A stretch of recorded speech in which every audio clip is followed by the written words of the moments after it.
Good afternoon. Today I'm going to be reviewing the Amimo Design AD8168. This watch is available from Pagani Design, Cadison AliExpress store. During the 11/11 AliExpress sale, the price of this watch will be €81. So firstly, let's look at the box that the watch comes in, and then I'll talk you through the other items one gets with the piece. So the AD8168 comes in this black cardboard unbranded watch box, and inside the watch sits on a padded pillow cushion which is vinyl coated. I would like to see Amimo Design improve upon this and brand the watch box, but bearing in mind that this is a low tier price point piece at only €81, one has to expect some cost cutting measures. With regards to other items, one also gets this blue microfiber polishing cloth. One also gets this plastic guarantee card, which is similar to the one that Pagani Design use. And as usual, the reverse isn't filled in. However, I'm pleased to report that this AD8168 is covered by a 12-month international guarantee, which is very reassuring. And lastly, one also gets this owner's instruction manual. It is basic, although it does have clear and concise diagrams, and the instructions are in English. It details the operation of the movement used, which is the Miyota caliber 8215. So, with regards to the specifications of the piece, this is the Amimo Design AD8168. The watch is clearly an homage to the Patek Philippe Nautilus, and it does that very well because it has very similar proportions. 41.5mm case diameter. It has a lug-to-lug measurement of 46.3. It has a thickness of 10.9mm. And the integrated bracelet has a lug width of 24.4mm at the widest point of the tapered bracelet. The integrated bracelet tapers from 24.4mm down to the 2-button push deployant clasp, which is unsigned. Good foam resistance to the 2 stainless steel triggers of the deployant, and it deploys very well. And as you can see, the interior of the deployant clasp is finished to a good standard. Mirror polish to the top side, underside and flanks, and I like the firm resistance of the 2 triggers. It's not going to accidentally deploy. Good positive click to the left half and the right half when clicking it back closed, and it is very well executed. There's no gap. Very good fit to the deployant. So Amimo Design deserve full credit for a very well executed deployant clasp. With regards to the rest of the specification, sapphire crystal. Now the negative is there is no AR coating on the underside of the sapphire crystal. The silver applied indices and the silver baton hands are highly reflective, and as you can see, when I tilt the piece at an oblique angle, there is a lot of glare and a lot of reflection from the sapphire crystal and also the metallic blue dial. The metallic blue dial follows the Nautilus dial layout, perfect symmetry to the applied indices, and I also like the high quality finishing to the baton hands, which are also silver. They complement the symmetry of the applied indices. The date complication at 3 o'clock is the correct choice. Now, it is a rather undersized date complication and it is difficult to read. It has a small date window, and also the black Arabic numerals on the white date wheel are also small, as you can see, so that does take some getting used to. Although one can read the date complication, I think it would have been better if they'd scaled up the proportions, if they'd enlarged the date window to improve the clarity of the date complication, and also scaled up the Arabic numerals to make them larger and easier to read. But on a positive note, one thing I like is they haven't over-branded the dial with unnecessary text and specification. It simply says Amimo Design and automatic at 12 o'clock. It doesn't have a water resistance rating or any other unnecessary information. So they've made the correct decision by making it a minimalist dial design as per the Nautilus, which was a Gerald Genta design. The quality of the case finishing and the bracelet finishing throughout is very impressive, and I have to say that it has been unexpected. Bearing in mind that this is a low tier price point piece, I wasn't expecting the head of the piece and the bracelet to be finished to such a good standard. Flawless mirror polishing to the bezel, brushed satin finish to the top facet of it, and also brushed satin finish to the top edge of the case. So nice contrast between the mirror polishing to the flanks and also brushed satin finishing. And really, the quality of the luster to the brushed satin finishing is very good quality. The mirror polishing to the centre links adds interest, and it also does a very good job of being an homage to the Nautilus. Brushed satin finish to the flanks of the bracelet, the underside and the tops, and that really does contrast very well with the mirror polished centre links, which are beautiful. H-link bracelets, and it is beautiful with a nice taper from 24.4 down to the 2-button push deployant. Screw down exhibition case back. The exhibition case back is glazed with mineral crystal.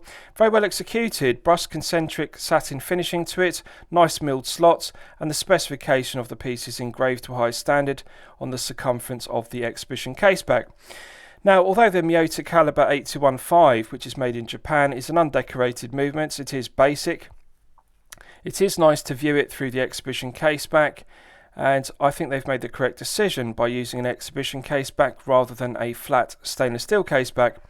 It's very low profile, and again they deserve full credit for this because they have reduced the thickness of this piece to only 10.9mm, including the exhibition case back, and that really is an impressive achievement. With a screw down exhibition case back, one could easily expect this to be 13mm thick, so at 10.9 it is a low profile piece. The quality of the finishing to the underside of the case is very good, as are the finishing to the integrated links in the bracelet. So I'll give you a wrist shot and you can see how it fits on my 8-inch wrist. Now I haven't sized the bracelet, I've simply taken the watch out of the watch box, and I'm pleased to report it fits my 8-inch wrist perfectly with no difficulty whatsoever. So if you have a larger wrist of 7 to 8 inches, you're going to have no problem whatsoever fitting this watch on wrist. Incredibly comfortable piece to wear. 148 grams really is a very good heft for a 41.5mm case.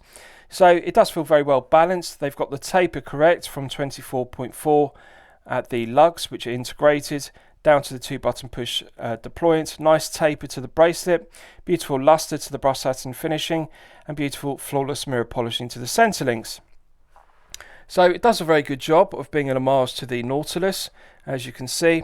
And I like the contrast between the mirror polished bezel, the mirror polished flanks to the case, and the brushed satin finishing on the head of the piece and the bracelet.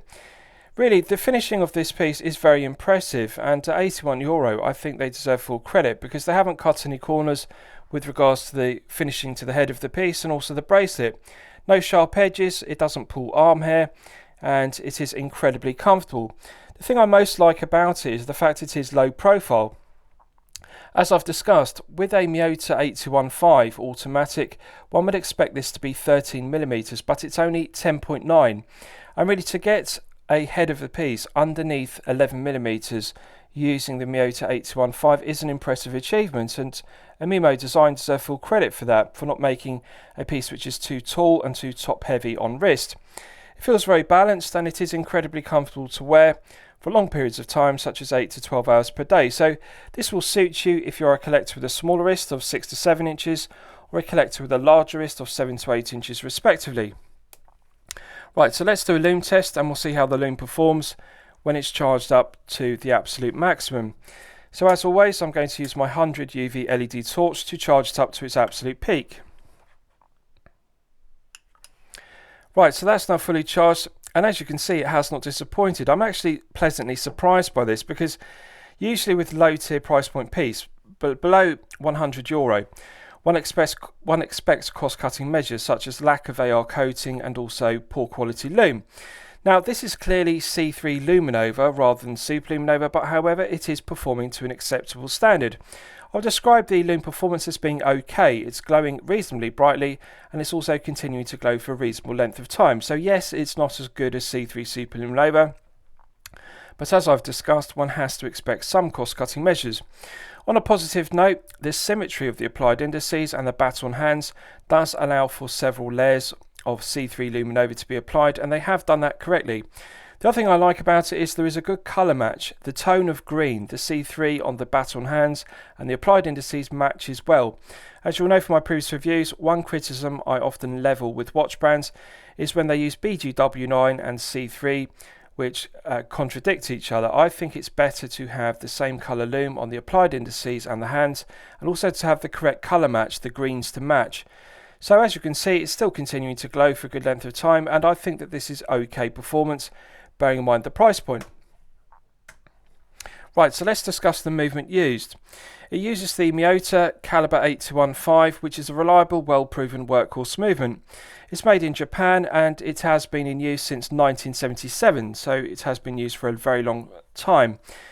Now, there are some negatives and there are some positives to the movement. The positives are that it is a very reliable, solid movement. It has 21 joules, it runs at 21,600 vibrations per hour and a frequency of 3 Hz. It has hand winding, but the negative is it does not have hacking, so that's something to bear in mind. 40-hour power reserve is perfectly acceptable.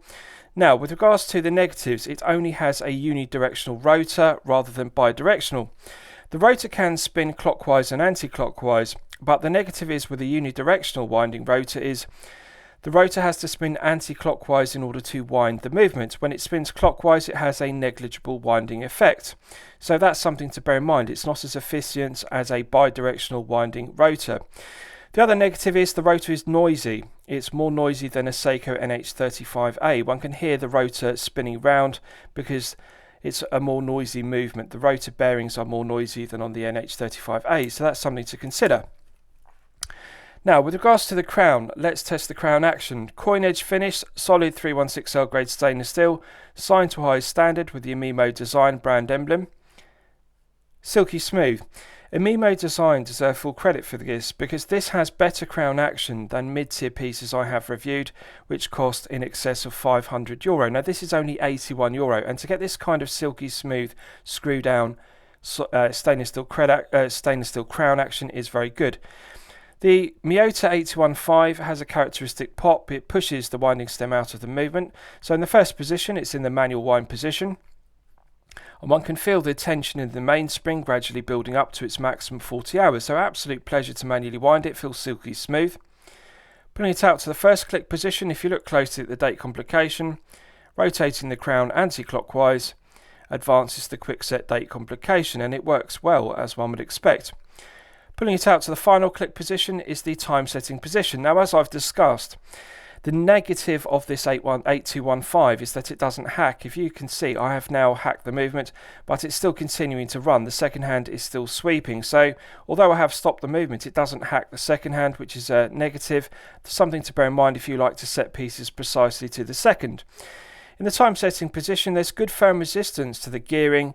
In the 8215, it does feel like a good, solid, reliable workhorse movement. More resistance than in a Seiko NH35A, so it does take some getting used to.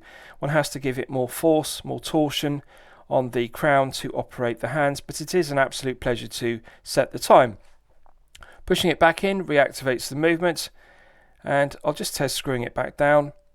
Immediate pickup, perfect thread interface between the internal thread of the solid stainless steel crown and the external thread of the crown tube. It really is outstanding crown action, bearing in mind that this is a low tier piece. I really think that Amimo Design have produced a very well executed crown, absolute pleasure. Also good to get a screw down crown rather than a push pull crown. The watch has 100 meters of water resistance, and that is good, bearing in mind it has a screw down crown and also the screw down exhibition case back. So for a daily wear piece, 100 meters is perfectly acceptable. So lastly, I'll summarize the piece. What do I think of it overall? Well, when I'm considering reviewing a watch on my channel, the watch should meet 2 criteria. It should be both excellent quality and excellent value at the respective price point. So in the 11/11 sale, the price point of this piece is going to be reduced to €81. So I'm going to base the summarization on the €81 price point. Yes, I consider it to be good quality, and yes, I consider it to be good value at €81. Now, there are some shortcomings. The lack of AR coating on the underside of the sapphire crystal and the use of C3 Luminova rather than C3 Superluminova are clear cost-cutting measures. And they are the cost-cutting measures that bring it down from excellent quality and excellent value to good quality and good value. There is room for improvement. If Amimo Design added AR coating and they upgraded the lume to C3 Superluminova, then this would make the watch excellent quality and excellent value. But one has to factor in the price point and say that at €81 there is going to be some cost-cutting measures. They have made the correct choices by not cost-cutting with regards to the crown. It's screw down rather than push-pull. And also the quality of the finishing to the head of the piece and the bracelet is exceptional, bearing in mind the low price point. There's no sharp edges, no burrs, and it doesn't pull arm hair. It is a very well executed head of the piece and bracelet. So the quality of the finishing is very good. The crown execution is very good, and it really has exceeded my expectations. So I'm going to recommend it to you for your consideration. I hope you've enjoyed my review of the Amemo Design AD8168. Please feel free to post your own comments below the video. Thank you very much.